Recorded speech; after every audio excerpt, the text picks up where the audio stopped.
Hey everyone, welcome back to Wicket Wire Daily, where cricket news hits different. Today we're diving deep into a bombshell that has just dropped in the world of T20 cricket, and trust me, you're going to want to stick around for every detail. Multiple independent sources have confirmed that Virat Kohli, India's wall at the top of the order and the undisputed face of modern cricket, has been privately approached by a franchise in the UAE's International League T20, IPL T20.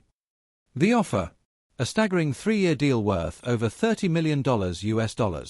To put that figure into perspective, it's more than any T20 contract ever seen outside of the IPL, and it may well eclipse some of the very top IPL deals too. So let's break this down step by step. First, why would a superstar like Kohli even consider stepping away from the IPL, the very league that made him a global icon? For one, Royal Challengers Bangalore, RCB, have yet to lift the trophy. Year after year, despite Kohli's Herculean efforts, they stumble just short of the playoffs. Media pressure in India is relentless, sponsorship commitments are non-stop, and every innings comes under microscopic scrutiny. Our sources tell us that as much as Kohli thrives on challenge, even he is feeling the weight of a packed IPL schedule and the high-stakes glare of Indian cricket's biggest stage. Contrast that with the IPL T20 environment: a shorter season, a more relaxed press setup, and an opportunity to be a marquee asset in a growing league. The UAE tournament organisers are backed by deep-pocketed investors who see enormous potential in positioning their new league as a global cricket hub. They have already secured broadcast deals across Asia, the Middle East, and Europe, and landing Kohli would be the coup de grace that legitimatizes their venture on day one. Financially, this deal is jaw-dropping.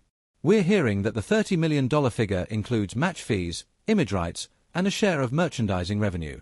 In other words, Kohli wouldn't just be playing cricket, he'd be a franchise partner and global ambassador, with a slice of everything from ticket sales to jersey royalties. Compare that to his IPL salary. While certainly substantial, this package is next level, and it would set a new benchmark for player earnings outside national contracts. What does this mean for BCCI regulations? Traditionally, Indian centrally contracted players must obtain a no-objection certificate, NOC, to participate in overseas leagues. The BCCI has rarely granted these for top-tier competitions, viewing them as potential threats to the IPL's primacy.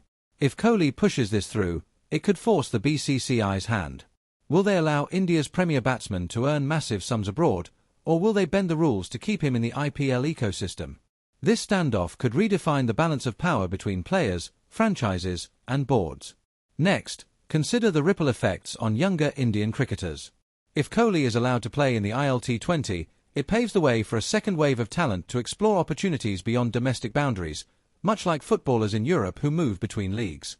Suddenly, Indian players might start eyeing alternatives: more income, different conditions, and global exposure in emerging markets. We could see the cricketing landscape diversify far more rapidly than anyone imagined 5 years ago. Now, of course, there's fan sentiment to consider. Reactions on social media have been explosive. On one side, die-hard fans accuse Kohli of turning his back on Indian cricket at its height. He owes it to his country, they argue. On the other, many point out that athletes have short careers and deserve to maximize their earnings and experiences while they can. Some fans even see it as a savvy career move, an evolution rather than a betrayal. Within the RCB dressing room, insiders hint at mixed emotions too.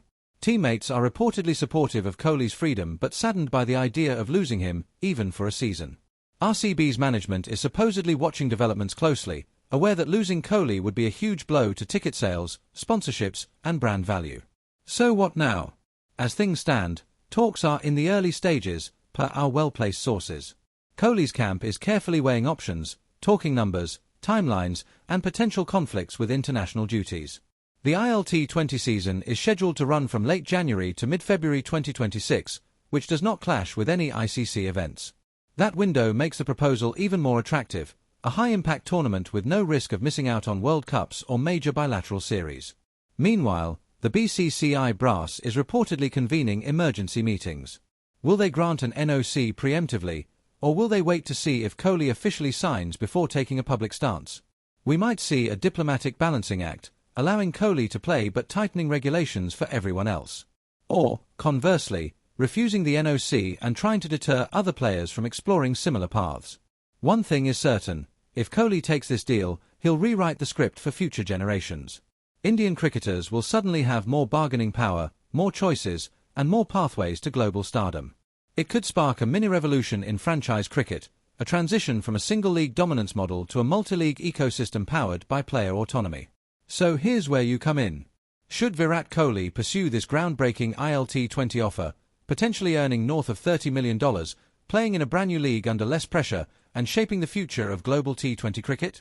Or should he remain the IPL's poster boy, keeping his legacy firmly rooted in Indian colours and tradition? Let us know what you think in the comments below. This story is developing rapidly, and you can count on Wicket Daily to bring you every update as soon as it breaks. Don't forget to like, subscribe, and hit the bell icon so you never miss a beat in the world of cricket. Until next time, thanks for watching, and remember, with Wicket Daily, you're always ahead of the game.